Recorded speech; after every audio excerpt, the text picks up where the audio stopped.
Dibby dibby, dibby dibby, dibby dibby, dibby dibby sound. Do you know the next bit? Nope. It goes dibby dibby, dibby dibby, Could have guessed that. dibby dibby, dibby dibby sound. Welcome to this week's episode of Is It?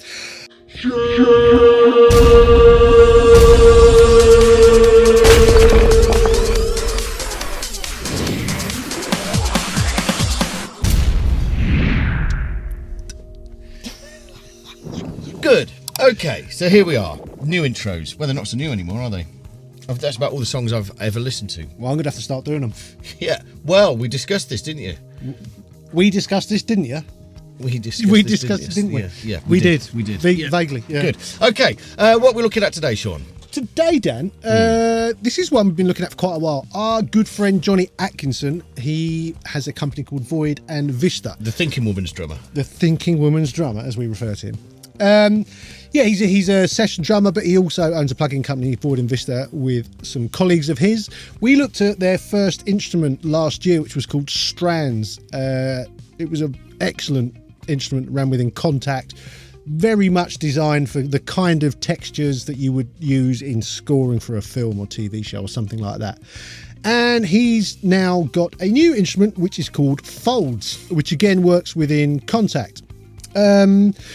Yeah, we're friends, but nothing has gone on. He's just given us a free copy to play with and just to see if we like it or not, basically.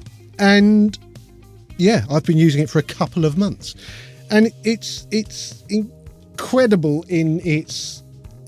Let me say this to begin with. When I'm doing production work, I'm mostly working in pop.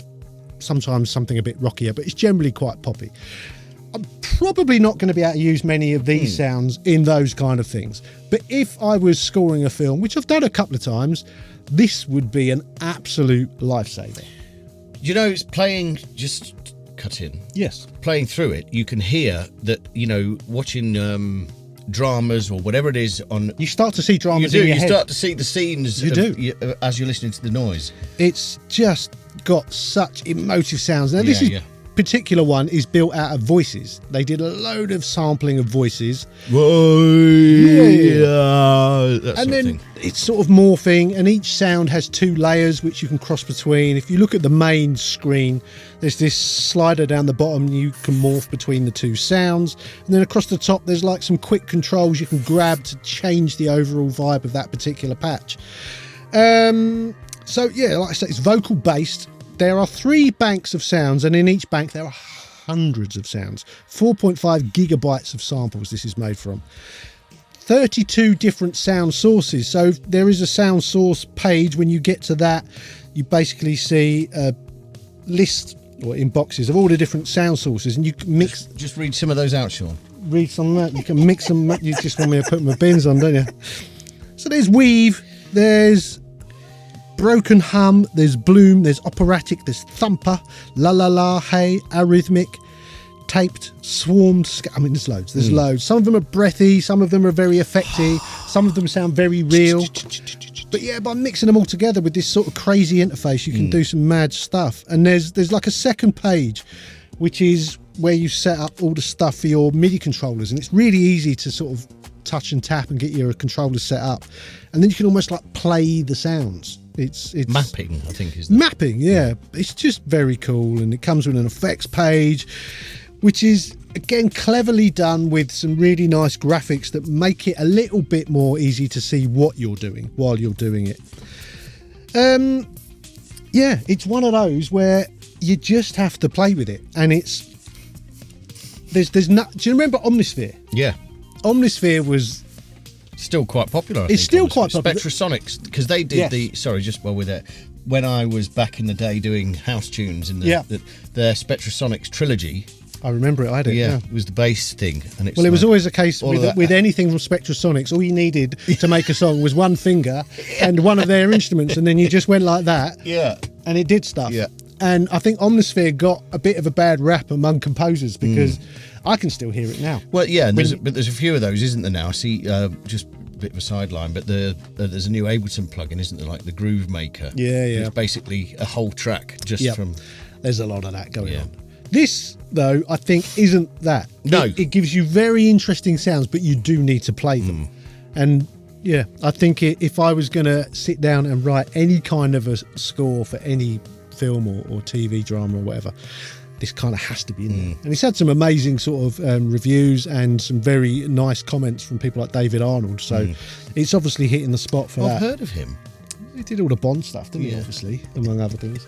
Bit of a genius. So yeah, amazing. It's an interesting thing due to the nature of it being 4.65 gigabytes of samples and working within Contact. You can't demo it, but what you can do is go to their website, and there are loads of demos that other people have done. So you can listen to the kind of sounds you can get out of it, see the interface and how it works and all that stuff. We were just saying the marketing's pretty good, isn't it? The marketing's great, yeah. So it's part of Contact. So you need to have. So you just need Contact 7 Player, which is free. Yeah. Once you've got that up and running, you just go to what's it called? Native Access is the app. All the native stuff you have to get via that. And once you've decided to purchase, it's 129 quid, which is, depends how you look at it. It's pokey if you think you just want to buy another VST instrument to mess around with, but if by the time you buy this, you already know you really want it. Yeah, and what you need it for. It's not aimed at people making house music. Not just banging out tunes. This is for people scoring films, TV shows, anything like that. TV ads, maybe. For that kind of money, you're getting a very large palette to play with. So it's a solid, not shit thumbs up from me. Thumbs up your bum, because there's no shit. Fucking weirdo. Well, it was Streaky's tight ass the other week. Yeah. So there's no point me asking you now because you just said it. We ain't gonna ask anyway. Yeah, Sean, is your best mate Johnny Atkinson's brand new plug-in? Is it shit? No, don't be daft. No, it's not shit.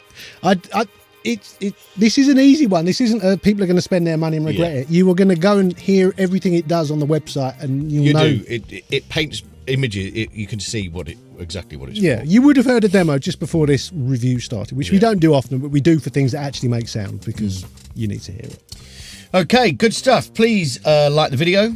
That would be very cool if you did that. You could also subscribe to the channel, or you could become a channel member. The lowest level of membership means you get to see videos a bit early. The highest level means you get one free master a month from my mastering business worth 50 quid. Okay, calm down. Too much sales pattern. Very exciting. And we've got Instagram Studio Life 101, Patreon, merch store, all of the rest of it, the links of which are just down below this video. So until next time, people, sayonara. Adios.